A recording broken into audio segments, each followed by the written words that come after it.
Salut les makers et les autres. Vous avez été assez nombreux à réagir sur ma vidéo précédente sur les filetages et les taraudages. Surtout sur ma conclusion qui préconisant 1 mm de jeu. Alors j'ai creusé la question des filetages et taraudages conçus avec l'objet filetage de Tinkercad qui est là. Et dans 3 directions. Le pas de vis, l'impact que les cercles ne sont des polygones, ne sont pas des cercles, justement, et la forme du filetage elle-même, comme on l'a là. Alors, en zoomant sur un filetage de 10 rotations, on voit qu'en fait, il fait 10 rotations plus une hauteur de filet. Donc, c'est normal que la hauteur fasse plus que 10 pas. Dans Tinkercad, quand il parle de pente, en réalité, il faut comprendre pas, et on met une pente de 1,5, ce qui donne un pas de 1,5. Deuxième direction, le fait que Tinkercad fasse au maximum 32 segments.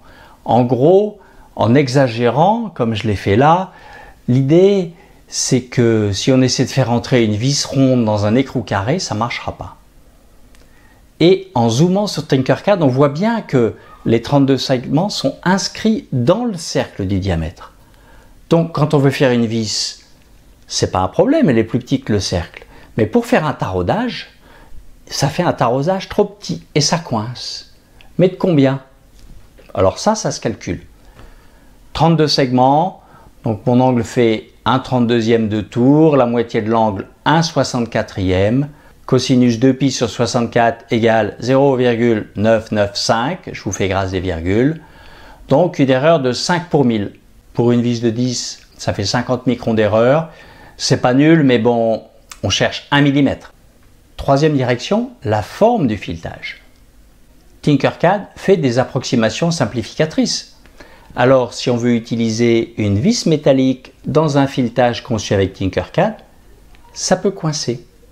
Pour récupérer la forme du filetage, j'ai fait une section ultra plate, un export STL que j'ai récupéré dans SketchUp et j'ai mesuré avec quelques lignes de cote. Voilà le dessin des deux profils superposés. En rouge Tinkercad, en vert le profil ISO. Ça pose pas de problème si je veux faire une vis. Le rouge rentre facile dans le taraudage vert. Il y a même un joli jeu que j'ai hachuré en gris là. Mais si je veux faire un taraudage, il faut visser une vis verte dans un taraudage rouge et ça coince là. Et ça coince fort. Il faut agrandir le diamètre rouge pour éviter la zone d'interférence que j'ai mise en bleu. Agrandir de combien? Ça se calcule. J'ai repris sur Excel toutes les cotes, celles de l'ISO, celles de Tinkercad.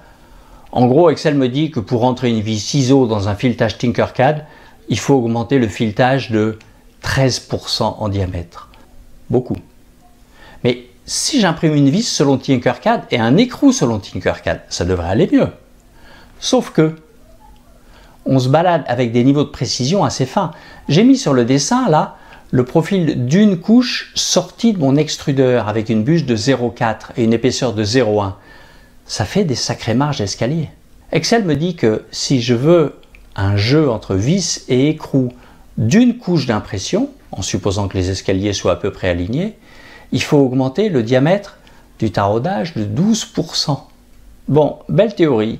Je prends une vis de 10 en acier, un écrou de 10 en acier, j'imprime 2 vis conçues selon Tinkercad à 10 avec des pas d'impression de 0,06 et de 1.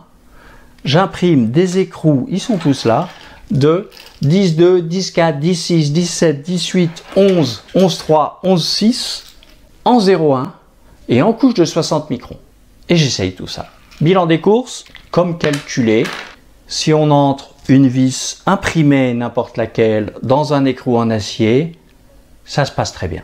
Si on veut entrer une vis en acier dans un taraudage Tinkercad, il faut monter à 11,3 pour que ça marche.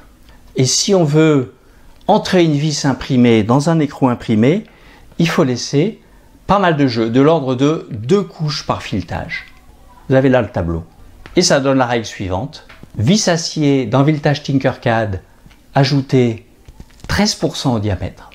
Vis imprimée dans un filetage imprimé, le tout conçu en Tinkercad, ajouter 12 couches d'impression au diamètre. Ça peut paraître énorme, mais persiste et signe, le calcul est confirmé par les essais.